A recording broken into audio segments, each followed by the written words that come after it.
when you tell children stories, they kind of live the character that is the most favorite of theirs. So children are able to externalize, regulate their emotions through stories. The voice of a parent itself is going to release neurotransmitters like oxytocin, etc. So that is what is creating this bond between the child.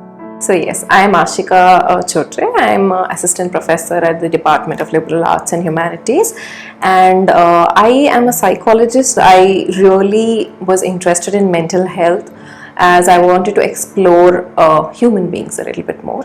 But specifically when it comes to children, I was very interested because they are the ones that are so natural. They behave in such ways that you cannot even imagine. So they make you learn all kinds of new behaviors, and exploring them and understanding them is very, very interesting. Okay, so when it comes to a child listening to stories, the parent narrating it and the child listening to it is first of all a bond that is getting created between the parents and the child, right?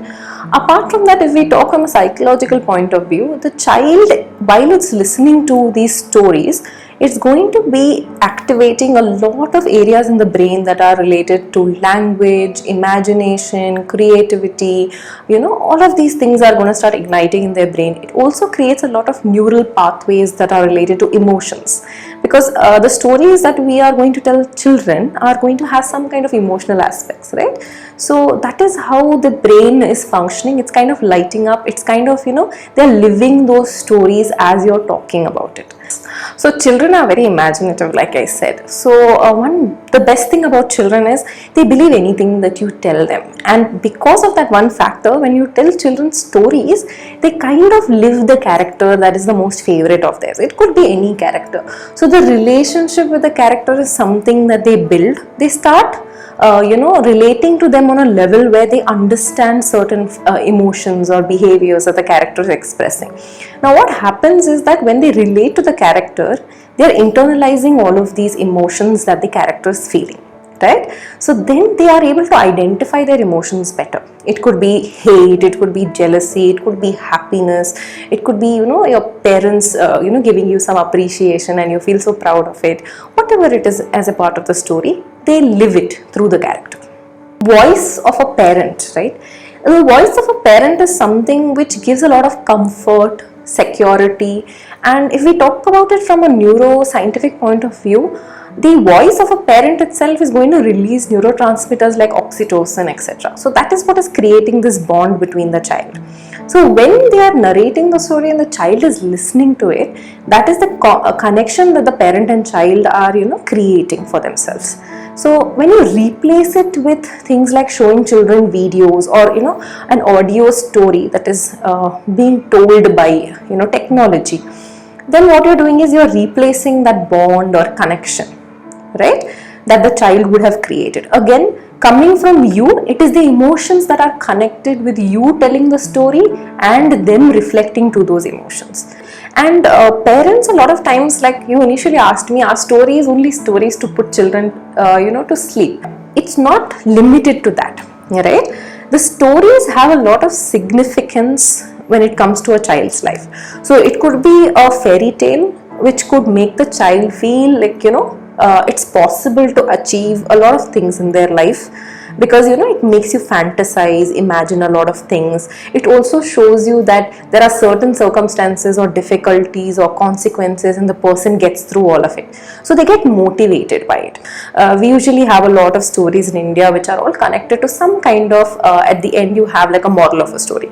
So what happens here is the child understands the difference between right and wrong. It's developing that moral compass at that point of time.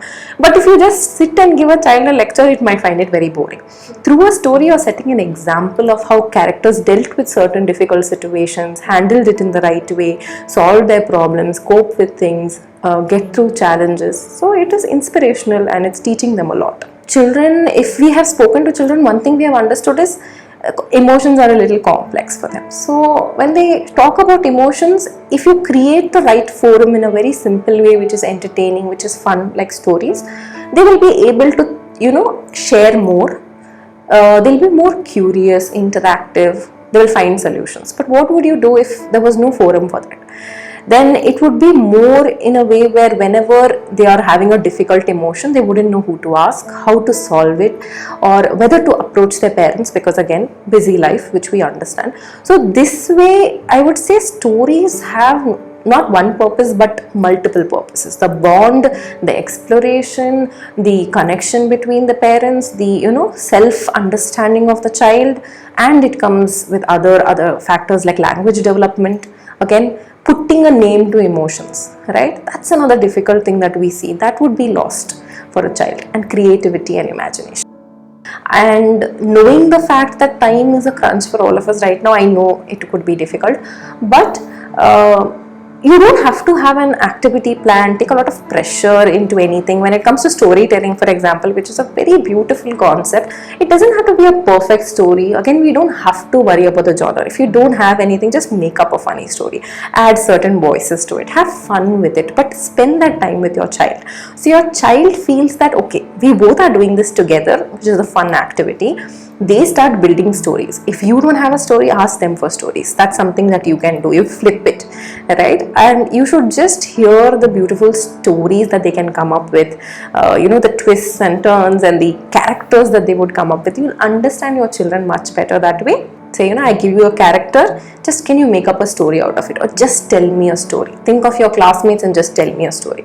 So they would do wonders, and you will be so amazed, and you will have a lot of fun as well. So yeah, that's what I would like to say.